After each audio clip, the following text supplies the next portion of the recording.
Histories of the Kings of Britain by Geoffrey of Monmouth. Book 1.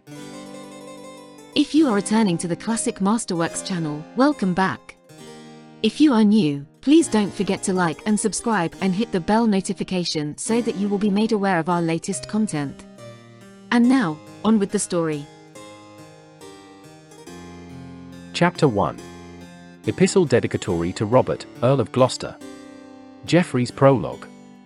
Oftentimes in turning over in mine own mind the many themes that might be subject matter of a book, my thoughts would fall upon the plan of writing a history of the kings of Britain, and in my musings thereupon me seemed it a marvel that, beyond such mention as Gilders and Bede have made of them in their luminous tractate, naught could I find as concerning the kings that had dwelt in Britain before the incarnation of Christ, nor naught even as concerning Arthur and the many others that did succeed him after the incarnation, albeit that their deeds be worthy of praise everlasting, and be as pleasantly rehearsed from memory by word of mouth in the traditions of many peoples as though they had been written down. To Robert of Gloucester. Now, whilst I was thinking upon such matters, Walter, Archdeacon of Oxford, a man learned not only in the art of eloquence, but in the histories of foreign lands, offered me a certain most ancient book in the British language that did set forth the doings of them all in due succession and order from Brute, the first king of the Britons, onward to Cadwallader, the son of Cadwallo, all told in stories of exceeding beauty. At his request, therefore, albeit that never have I gathered gay flowers of speech in other men's little gardens, and am content with mine own rustic manner of speech and mine own writing reads, have I been at the pains to translate this volume into the Latin tongue. For had I besprinkled my page with high-flown phrases, I should only have engendered a weariness in my readers by compelling them to spend more time over the meaning of the words than upon understanding the drift of my story. Unto this my little work, therefore, do thou, Robert, Duke of Gloucester, show favour in such wise that it may be so corrected by thy guidance and counsel as that it may be held to have sprung, not from the poor little fountain of Geoffrey of Monmouth, but rather from thine own deep sea of knowledge, and to savour of thy salt. Let it be held to be thine own offspring, as thou thyself art offspring of the illustrious Henry, King of the English. Praises of Britain. Let it be thine, as one that hath been nurtured in the liberal arts by philosophy, and called unto the command of our armies by thine own inborn prowess of knighthood, thine, whom in these our days haileth with heartfelt affection Britain as though in thee she had been vouchsafed a second Henry. Chapter 2.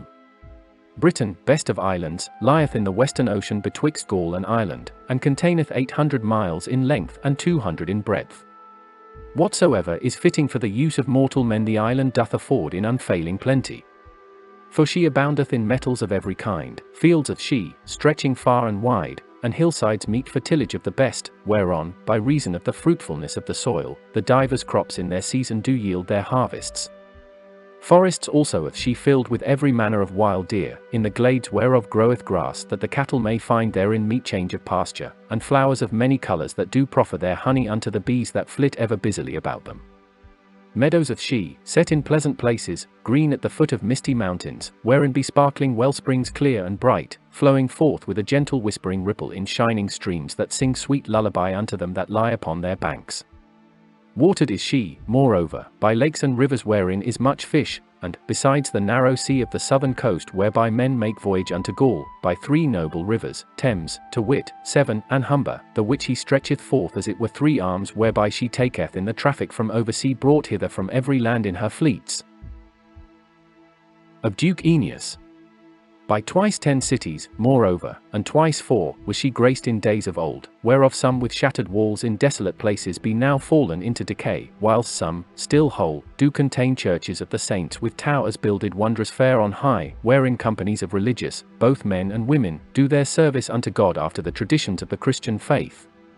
Lastly, it is inhabited of 5 peoples, Romans, to wit, Britons, Saxons, Picts, and Scots. Of these the Britons did first settle them therein from sea to sea before the others, until, by reason of their pride, divine vengeance did overtake them, and they yielded them unto the Picts and Saxons. Remaineth now for me to tell from whence they came and in what wise they did land upon our shores, as by way of foretaste of that which shall hereafter be related more at large. Chapter 3. After the Trojan War, Aeneas, fleeing from the desolation of the city, came with Ascanius by ship unto Italy.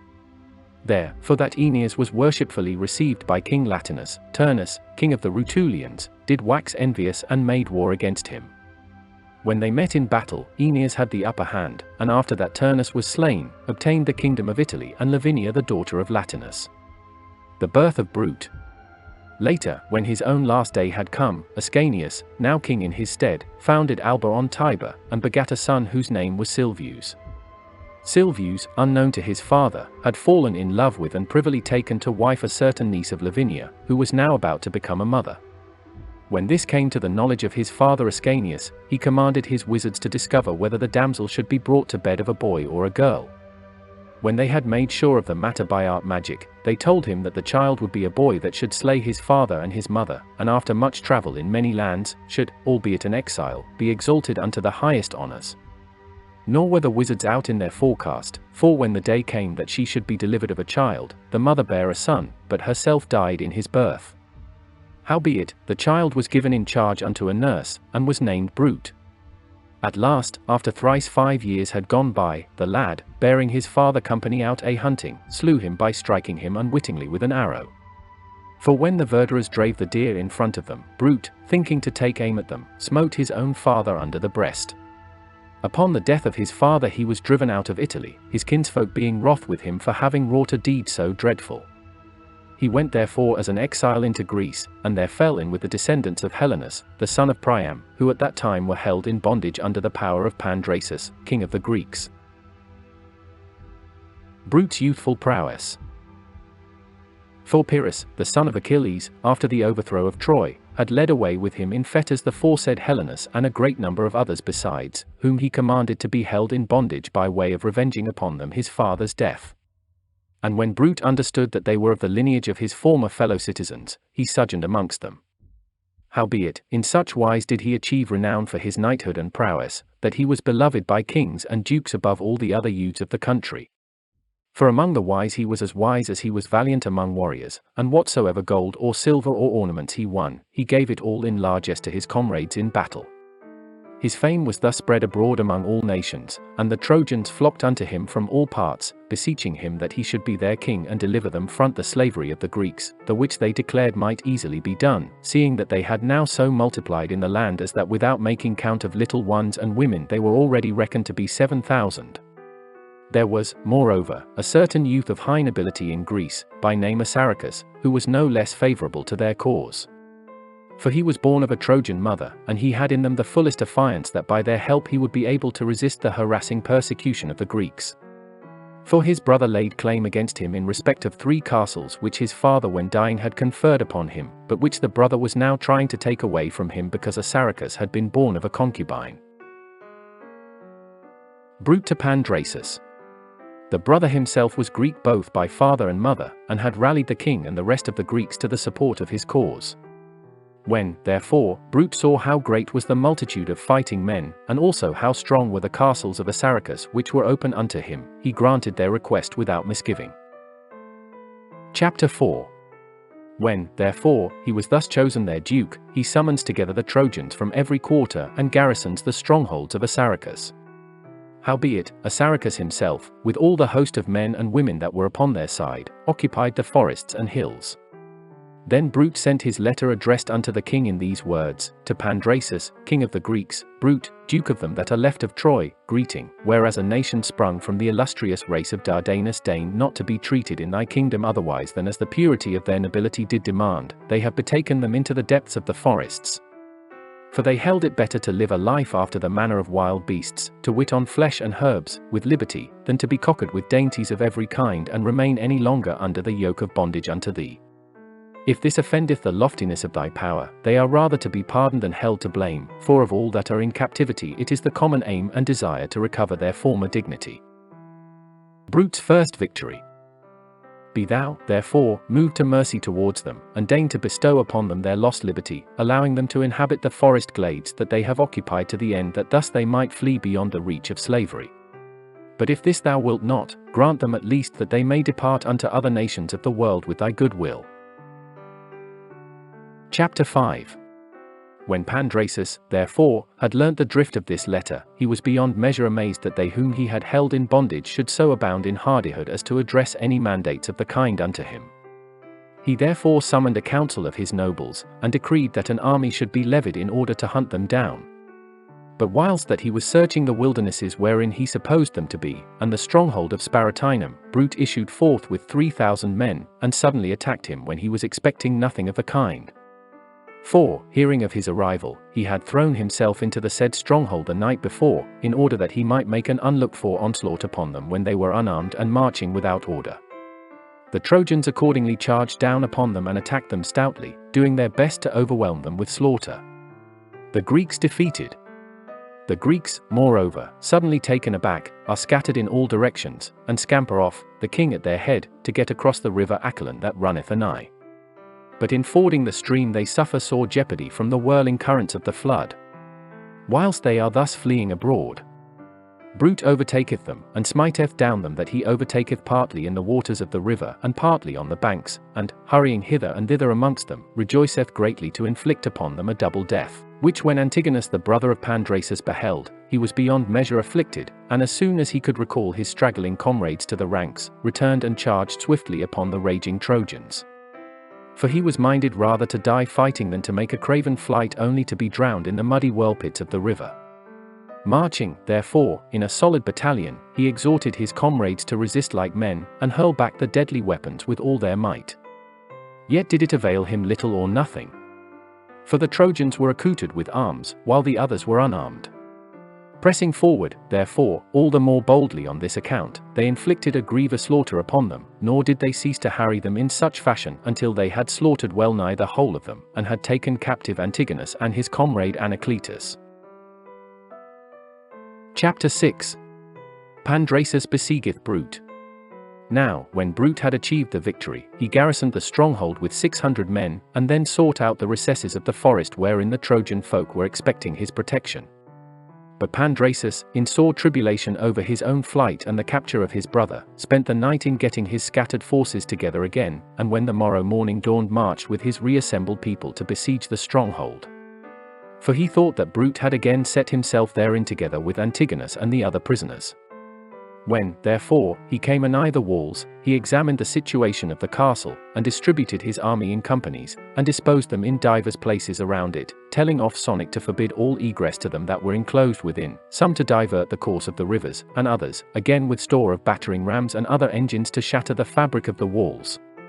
They all obeyed his orders to the best of their endeavor, devising in what manner most cruelly they might annoy the besieged. When the night came on, moreover, they chose the boldest of their number to keep guard over the camp and tents against any stealthy attack of the enemy, while the rest, worn out with fatigue labor, refreshed them with undisturbed sleep. Chapter 7. Brute's cunning device. The besieged, on the other hand, standing on the top of the walls, endeavor with all their strength to beat back the machinations of the device enemy by counter-devices, with one mind busying themselves in their own defense, now flinging down missiles, now lighted brimstone torches among them. When the wall was undermined by sappers working under shelter of a tortoise, they compelled the enemy to retreat by Greek fire and a shower of boiling water. Suffering, howbeit, from scarcity of victual and the daily travail, they sent a messenger unto Brute, beseeching him to hasten to their assistance, for sore were they afeared lest they should he reduced by weakness to desert the fortress. Brute, therefore, anxious to come to their succor, is sore tormented inwardly for that he hath not enough men to adventure on delivering battle in the field. Howbeit, taking crafty counsel, he maketh resolve to attack the enemy's camp by night, and by deceiving the sentinels, to slay them sleeping. But, for that he knew this could only be done with the assistance and assent of one of the Greeks, he called unto him Anacletus, the comrade of Antigonus, and, unsheathing his sword, spake unto him on this wise. Most noble youth, thine own life and that of Antigonus are already at an end, save thou faithfully agree to execute that which I shall command thee according unto my will. For it is my purpose on this night following to attack the camp of the Greeks in such sort that I may inflict upon them an unexpected slaughter. A perilous stratagem. But I fear me lest their sentinels should discover my secret intent, and that thus the enterprise be brought to naught. Wherefore, seeing that it behoveth us first of all to turn our arms against the watch, I am desirous of deceiving them by means of you, so that I may have safer passage for attacking the others. Do thou, therefore, acting warily as befitteth a matter of such weight, go to the guard at the 2nd hour of the night, and allaying the suspicions of any by words of feigning, say that thou hast carried off Antigonus out of my dungeons unto a coombe in the forest, and that he there lieth hidden among the underwood, being unable to get any further on account of the fetters wherewith thou wilt feign that he is shackled.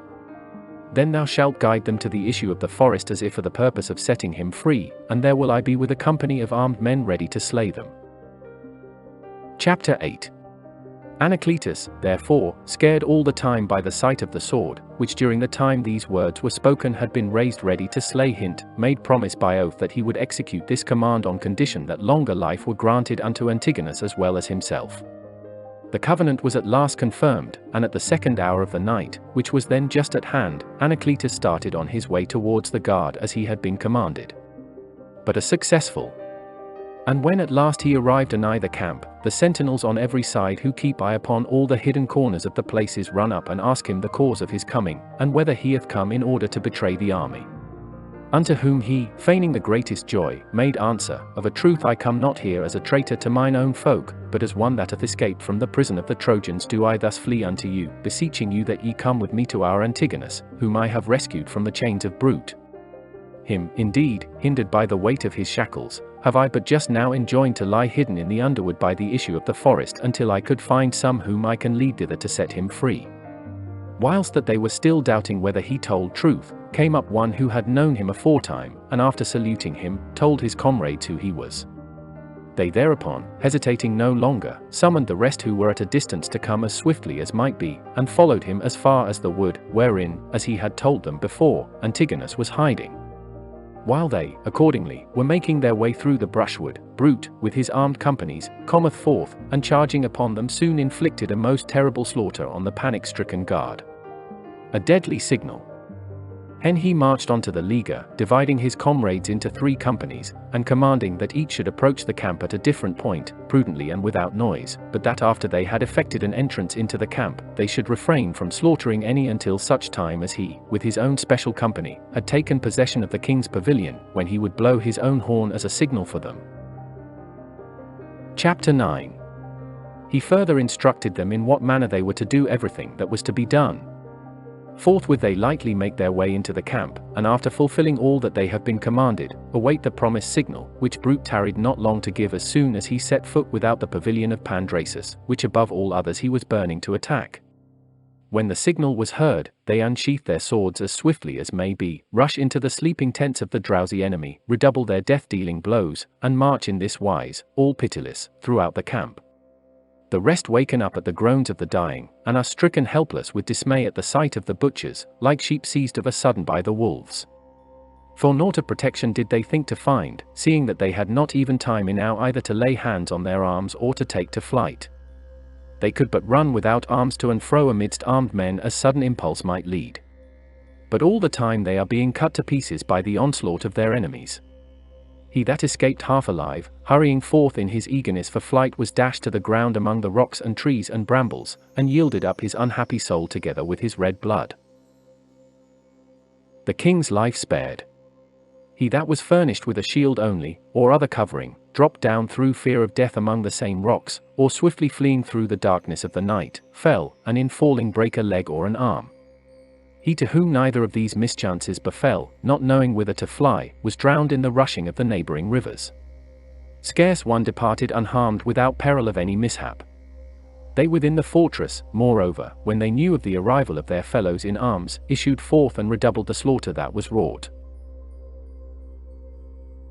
Chapter 10. Now Brute, when he had obtained possession of the royal tent, was careful to bind the king and to keep him safe. For he knew that he could attain the object at which he aimed more readily by the king's life than by his death. But the company that were with him ceased not from the slaughter they made, which in the part of the camp they held had wrought a clearance that was naught less than extermination.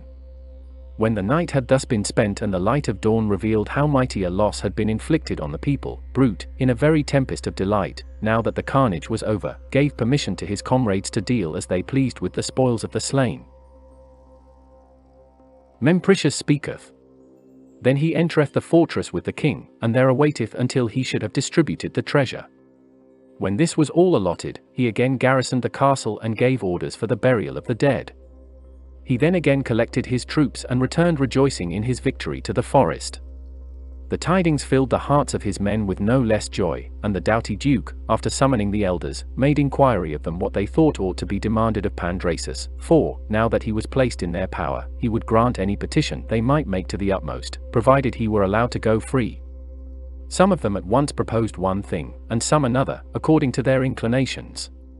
Part exhorted him to ask for a portion of the kingdom for them to dwell therein, part for leave to go their way elsewhere and for whatever might be of use to them upon the journey. And seeing that after a long while they still hesitated, one amongst them, Mempricius by name, rose up and besought silence, when he spake thus in the hearing of the rest. Wherefore, fathers, do ye hesitate about that which, in my opinion, is most expedient for your own welfare? There is but one thing to be asked for, to wit, leave to depart, if ye desire that yourselves and your children should have lasting peace. For if it be that ye grant Pandrasus his life on condition that ye obtain a part of Greece, and so be minded to sojourn in the midst of the Britanniae, never will ye enjoy an enduring peace so long as the brethren and sons and grandsons of them upon whom ye inflicted the slaughter of yesterday remain intermingled amongst ye or are your next neighbours without. His counsel taken. For so long as they remember the slaying of their kinsfolk they will hold ye always in eternal hatred, and taking offence at every the merest trifle, will do their best to wreak vengeance upon ye.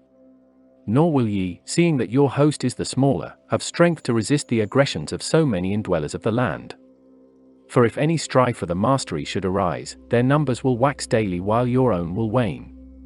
Mine opinion, therefore, is that ye ask of him his eldest daughter, whom they call Ignoge, as a wife for our duke, and along with her gold and silver, ships and corn, and whatsoever else may be needful for our voyage. And if so be that he will grant her, we will then with his leave go on our way to seek out other lands. Chapter 11. When he had made an end of this speech, with more to the like effect, the whole assembly signified their assent, and counselled that Pandrasus be brought into their midst, and, save he should be favourable towards this their petition, should be condemned to a death as cruel as might be. No tarrying was there. He is brought thither and set in a chair on high, where he is instructed, moreover, what tortures he will have to suffer in case he refuse to do according as he is commanded. Whereupon he made answer on this wise. Pandrasus yieldeth. Forasmuch as the gods are against me, and have delivered me and my brother Anacletus into your hands, needs must I grant your petition, lest in case ye should meet with a denial we lose the life which ye have the power to give or to take away as ye may choose. For naught hold I better nor dearer than life, nor is it marvel that I should be willing to ransom it at the price of any outward goods and possessions. Wherefore, albeit against my will, I will obey your orders. Some comfort, nevertheless, seem I to have in this, that I shall give my daughter unto a youth of such prowess, whom the nobility that doth now burgeon within him no less than his renown which hath been made known to us, do declare to be a scion of the house of Priam and Anchises. For who but he could have delivered the exiles of Troy, the bondsmen of so many and such mighty princes, from their chains? Who but he could have urged them to successful resistance against the nation of the Greeks? Who but he with so few would have challenged to battle so mighty a host of armed warriors and at the first onset have led away their king in fetters? But sith that a youth so noble and of so mighty prowess hath been able to withstand me, I give him my daughter Ignoge. I give him, moreover, gold and silver, ships, corn, wine and oil, and whatsoever ye shall deem needful for your journey. And if it be that ye turn aside from your present purpose, and be minded to abide with the Greeks, I yield ye the third part of my kingdom wherein to dwell. Brute weddeth Ignoge. But if otherwise, I will fulfill my first promises in deeds, and that ye may have the fuller assurance, with you will I remain as hostage until I shall have done all things whereunto I have pledged me. The agreement thus confirmed, envoys are directed to gather ships together from all the shores of Greece. These, when they were assembled to the number of 324, are duly presented and laden with provision of all sorts. The daughter is married to Brute, and each man, according as his rank demanded, was presented with gold and silver. All his promises exactly fulfilled, the king is set free from prison, and at the same time the Trojans depart from his dominions with a prosperous wind. But Ignoge, standing on the lofty poop of the ship, falleth swooning again and again into the arms of Brute, and with sobbing and shedding of tears lamenteth to forsake her kinsfolk and her country, nor turneth she her eyes away from the shore, so long as the shore itself is in sight. Brute, the while, soothing her with gentle words, at one time foldeth her in a sweet embrace, or at another kisseth her as sweetly, nor doth he slacken his endeavour to comfort her until, weary with weeping, she falleth at last on sleep. In the meanwhile, what with these and other matters, they ran on together for 2 days and a night with a fair current of wind, and drew to land at a certain island called Laodicea, which had been uninhabited ever since it was laid waste by pirates in the days of old. A deserted city. Howbeit, Brute sent 300 men inland to discover by whom it might be inhabited. Who, finding not a soul, slew such venison of divers kinds as they found in the glades and the forests. They came, moreover, to a certain deserted city, wherein they found a temple of Diana. Now in this temple was an image of the goddess, that gave responses, if haply it were asked of any votary that there did worship. At last they returned to their ships, laden with the venison they had found, and report to their comrades the lie of the land and the situation of the city, bearing the Duke on hand that he make repair unto the temple, and after making offerings of propitiation, inquire of the deity of the place what land she would grant them as a fixed abiding place. By the common consent of all, therefore, Brute took with him Geryon the augur, and 12 of the elders, and sought out the temple, bringing with them everything necessary for making sacrifice. When they arrived they surrounded their brows with garlands, and set up 3 altars according to immemorial wont, before the holy place, to the 3 gods, Jove, to wit, and Mercury as well as to Diana, and made unto each his own special libation. Brute himself, holding in his right hand a vessel full of sacrificial wine and the blood of a white hind before the altar of the goddess, with face upturned towards her image, broke silence in these words. The response of Diana. Goddess and forest queen, the wild boar's terror, thou who the maze of heaven or nether mansions walkest at will, vouchsafe thy rede to earthward. Tell me what lands thy will it is we dwell in? What sure abode? Lo, there to thee for ever temples I vow, and chant of holy maidens.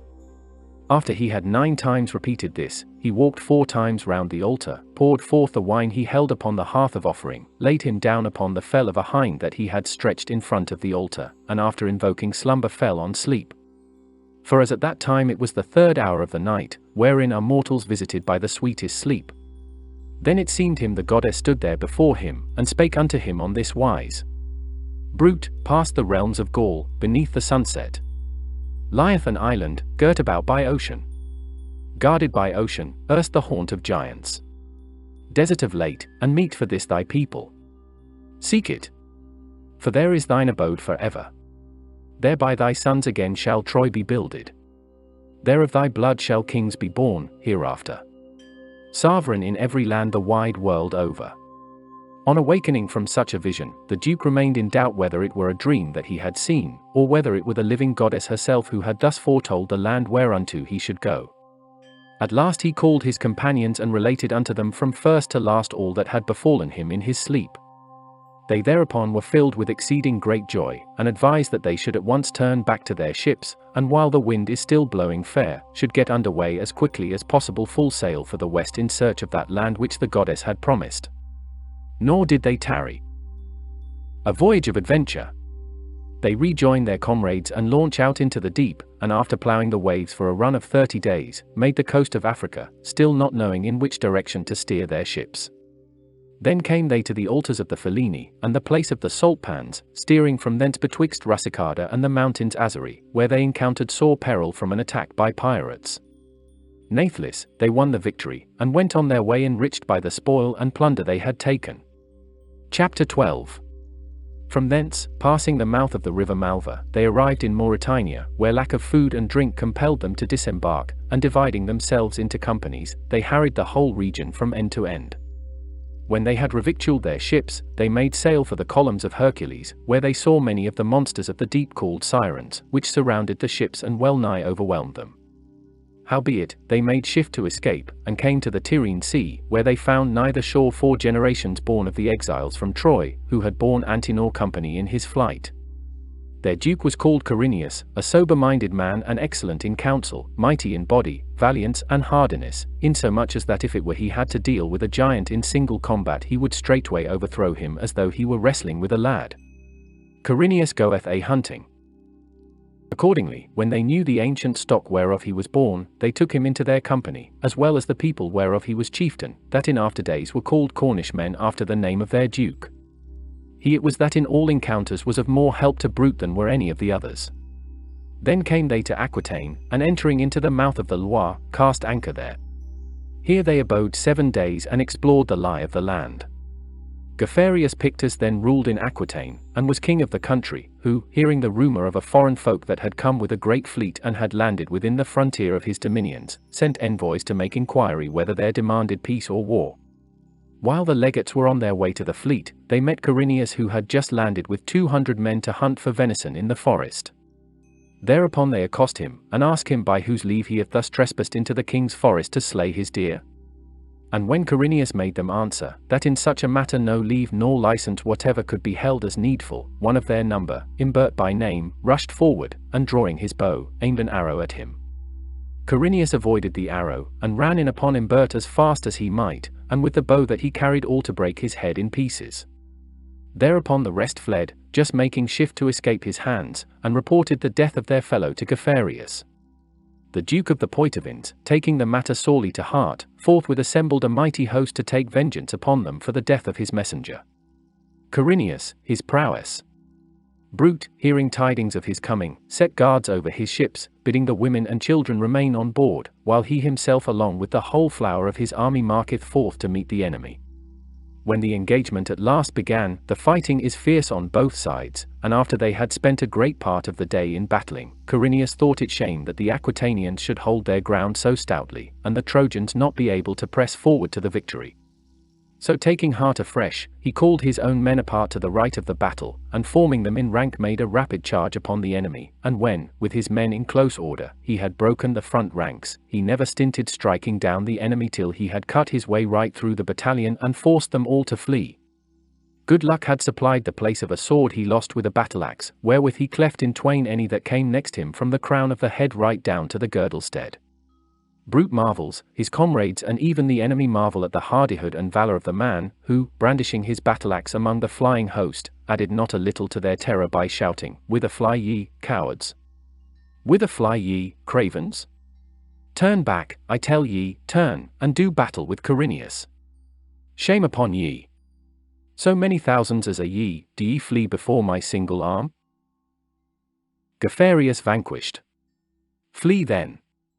And take with ye at least this comfort in your flight, that it is I who am after ye, I who ere now have so oft been wont to drive the Tyrrhene giants in flight before me, and to hurl them to hell by 3s and 4s at a time." Chapter 13. At these words of his a certain earl named Sabardus with 300 men turned back and charged down upon him. But Quirinius, in raising his shield toward the blow, forgat not the battle-axe he held in his hand. Lifting it overhead, he smote him a buffet upon the top of his helmet that cleft him right through into 2 halves. After this, he straightway rusheth in amongst the rest, whirling his axe, and a passing furious slaughter he maketh. Hurrying hither and thither, he avoideth receiving a single stroke, but never resteth a moment from smiting down his enemies. Of one he loppeth off hand and arm, of another he cleaveth the shoulders from the body, of another he streaketh off the head at a single blow, of another he severeth the legs from the thigh. All dash headlong upon him only, he dasheth headlong in upon them all. Brute, who beholdeth all this, glowing with love of the man, hurrieth forward with a company to succour him. Then ariseth a mighty shouting betwixt the two peoples, the strokes are redoubled, and passing bloody is the slaughter on the one side and the other. But it endureth not long. The Trojans win the day, and drive King Geoffrey and his Poitevins in flight before them. A battle nigh Tours. Geoffrey, escaping by the skin of his teeth, betook him into the parts of Gaul to have succour of his kinsfolk and acquaintance. At that time 12 kings there were in Gaul, each of equal rank, under whose dominion the whole country was ruled. They all received him kindly, and with one accord did pledge them to drive out from the frontiers of Aquitaine this foreign folk that had arrived there. Chapter 14. Brute, overjoyed at the said victory, enriched his comrades with the spoils of the slain, and after again forming the ranks in companies, he leadeth his host inland with the intention of sacking the whole country and loading his ship with a countless treasure. Accordingly, he burneth the cities in all directions, fire after fire, and ransacketh their hidden hoards, even the fields are laid waste, and citizen and countryman alike are subjected to a piteous slaughter, his aim being to exterminate the unhappy race to the last man. But after that he had thus visited with bloodshed well nigh the whole of Aquitaine, he came unto the place where now standeth the city of Tours, which, as Homer beareth witness, he afterwards himself builded. Finding after diligent survey that the place was convenient as a refuge, he there decided to pitch his camp, so that if need were he could betake him thereinto. Geoffrius boasteth. For sore misgiving had he by reason of the arrival of Geoffrius, who had marched into the neighborhood along with the kings and princes of Gaul and a mighty host of armed warriors to do battle against him. When his camp was fully finished, he awaited Geoffrius for 2 days therein, confident alike in his own prudence and in the hardihood of the young men whereof he was the chieftain. Chapter 15. Now, when Geoffrius heard of the Trojans being there, he advanced by forced marches day and night until he came well within sight of Brute's camp. Gazing grimly thereon, yet somewhat smiling withal, he burst forth into these words, Alas! What grievous destiny is here? Have these ignoble exiles pitched their camp within dominions of mine? To arms, ye warriors, to arms! And charge through their serried ranks. Right soon may we take captive this herd of half-men like sheep and hold them in bondage throughout our realm. Forthwith, all they that he had brought with him leapt to arms, and marched upon their enemies ranked in 12 battalions. But not after any woman wise did Brute range his men and march to meet them. Prudently instructing his troops as to what they were to do, how to advance, and in what order to hold their ground, he gives the word to charge. At the first onset, the Trojans for a time had the upper hand, and fearful was the slaughter they made of the enemy, for nigh 2,000 of them fell, and the rest were so daunted at the sight that they all but turned to flee. Corineus, his stratagem. But where the numbers of men are the greater, there the more often doth victory abide. In this case, therefore, the Gauls, albeit that at first they were beaten back, yet being thrice so many as their enemies, made shift to form themselves again in rank and charged in again on every side against the Trojans, whom they compelled after much bloodshed to take refuge in the camp. Having thus obtained the victory, they beleaguered them within the camp, never thinking but that before they departed thence the besieged would either offer their necks to the fetters, or suffer a cruel and lingering death from the pangs of hunger. In the meanwhile, on the night following, Corineus entered into council with Brute, and agreed with him that he would issue forth of the camp that same night by certain secret byways, and would lie hidden in the neighboring forest until daybreak. And when Brute, issuing forth just before dawn, should be engaged in battle with the enemy, he himself with his company should attack them in the rear, and charging in upon them put them to the sword. Brute applauded this device of Corineus, who, cautiously issuing forth as he had proposed with 3,000 men, betook him to the depths of the forest. Accordingly, when the morrow morning began to break, Brute ordained his men in companies, and opening the gates of the camp, marched forth to battle. The Gauls straightway set themselves to oppose him, and disposing their troops in battle array came to close quarters with him. How Tours city was named. Many thousands of men are at once cut down on both sides, and many are the wounds given and received, for not a man spareth his adversary. It chanced that a certain Trojan was there present named Turonus, a nephew of Brute's, than whom was none more valiant and hardy save only Corineus himself. He with his single sword slew no less than 600 men.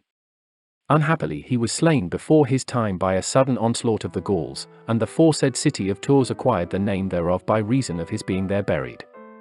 And while the troops on both sides were in the very thickest of the battle, Corineus came upon them of a sudden and charged the enemy at the double in the rear. Straightway the others, pressing forward from the front, renew the attack more hotly and strain them to the utmost to complete the slaughter. The Gauls were aghast with dismay even at the very shout of the Cornish men as they charged in on the rear, and thinking that they were more in number than they were, fled, hot foot, from the field. The Trojans are on their heels, hewing them down in pursuit, nor cease they to follow them up until the victory is their own. Brute, nevertheless, albeit he were right glad at heart to have achieved so signal a triumph, was sore grieved by anxiety on one account, for he saw that, whilst his own numbers were minished daily, those of the Gauls were daily multiplied. Wherefore, seeing it was doubtful whether he could any longer hold out against them, he chose rather to retire to his ships while the greater part of his army was still whole and the glory of the victory still fresh, and to set sail in quest of the island which the divine monition had prophesied should be his own. Brute landeth at Totnes. Nor was there any tarriance. With the assent of his men, he returned to his fleet, and after loading his ships with all the treasures and luxuries he had acquired, he re-embarked, and with a prosperous wind sought out the promised island, where he landed at last in safety at Totnes. Chapter 16. At that time the name of the island was Albion, and of none was it inhabited save only of a few giants. Natheless the pleasant aspect of the land, with the abundance of fish in the rivers and deer in the choice forests thereof, did fill Brute and his companions with no small desire that they should dwell therein. Wherefore, after exploring certain districts of the land, they drove the giants they found to take refuge in the caverns of the mountains, and divided the country among them by lot according as the Duke made grant thereof. They begin to till the fields, and to build them houses in such sort that after a brief space ye might have thought it had been inhabited from time immemorial. Then, at last, Brute calleth the island Briton, and his companions Britons, after his own name, for he was minded that his memory should be perpetuated in the derivation of the name. Whence afterward the country speech, which was aforetime called Trojan or Crooked Greek, was called British. The giant Gomergot. But Corineus called that share of the kingdom which had fallen unto him by lot Cornwall, after the manner of his own name, and the people Cornish men, therein following the Duke's example. For albeit that he might have had the choice of a province before all the others that had come thither, yet was he minded rather to have that share of the land which is now called Cornwall, whether from being, as it is, the Cornu or Horn of Britain, or from a corruption of the said name Corineus. For naught gave him greater pleasure than to wrestle with the giants, of whom was greater plenty there than in any of the provinces that had been shared amongst his comrades. Among others was a certain hateful one by name Gomergot, 12 cubits in height, who was of such lustihood, that when he had once uprooted it, he would wield an oak tree as lightly as it were a wand of hazel. On a certain day when Brute was holding high festival to the gods in the port whereat he had first landed, this one, along with a score other giants, fell upon him and did passing cruel slaughter on the British. Howbeit, at the last, the Britons collecting together from all quarters prevailed against them and slew them all, save Gomergot only. Him Brute had commanded to be kept alive, as he was minded to see a wrestling bout betwixt him and Corineus, who was beyond measure keen to match himself against such monsters. New Troy founded. So Corineus, overjoyed at the prospect, girt himself for the encounter, and flinging away his arms, challenged him to a bout at wrestling. At the start, on the one side stands Corineus, on the other the giant, each hugging the other tight in the shackles of their arms, both making the very air quake with their breathless gasping. It was not long before Gomergot, grasping Corineus with all his force, brake him 3 of his ribs, 2 on the right side and 1 on the left. Roused thereby to fury, Corineus gathered up all his strength, heaved him up on his shoulders and ran with his burden as fast as he could for the weight to the seashore nighest at hand. Mounting up to the top of a high cliff, and disengaging himself, he hurled the deadly monster he had carried on his shoulder into the sea, where, falling on the sharp rocks, he was mangled all to pieces and dyed the waves with his blood, so that ever thereafter that place from the flinging down of the giant hath been known as Lamgoemergot, to wit, Gomergot's Leap, and is called by that name unto this present day. Chapter 17. After that he had seen his kingdom, Brute was minded to build him a chief city, and following out his intention, he went round the whole circuit of the land in search of a fitting site. When he came to the river Thames, he walked along the banks till he found the very spot best suited to his purpose. He therefore founded his city there and called it New Troy, and by this name was it known for many ages thereafter, until at last, by corruption of the word, it came to be called Trinovantum. London and King Lud. But afterward, Lud, the brother of Cassibellaunus, who fought with Julius Caesar, possessed him of the helm of the kingdom, and surrounded the city with right noble walls, as well as with towers builded with marvellous art, commanding that it should be called Caerlud, that is, the city of Lud, after his own name. Whence afterward a contention arose betwixt him and his brother Nennius, who took it ill that he should be minded to do away the name of Troy in his own country. But since Gilders, the historian, hath treated of this contention at sufficient length, I have chosen the rather to pass it over, lest that which so great a writer hath already set forth in so eloquent a style, I should only seem to besmirch in mine own homelier manner of speech. Chapter 18. Accordingly, when the aforesaid Duke founded the said city, he granted it as of right unto the citizens that should dwell therein, and gave them a law under which they should be peacefully entreated. At that time Eli the priest reigned in Judea, and the Ark of the Covenant was taken by the Philistines. The sons of Hector reigned in Troy, having driven out the descendants of Antenor. In Italy reigned Silvius Aeneas, the son of Aeneas and uncle of Brute, he being the third of the Latin kings. Thank you for watching. If you are returning to the Classic Masterworks channel, welcome back. If you are new, please don't forget to like and subscribe and hit the bell notification so that you will be made aware of our latest content.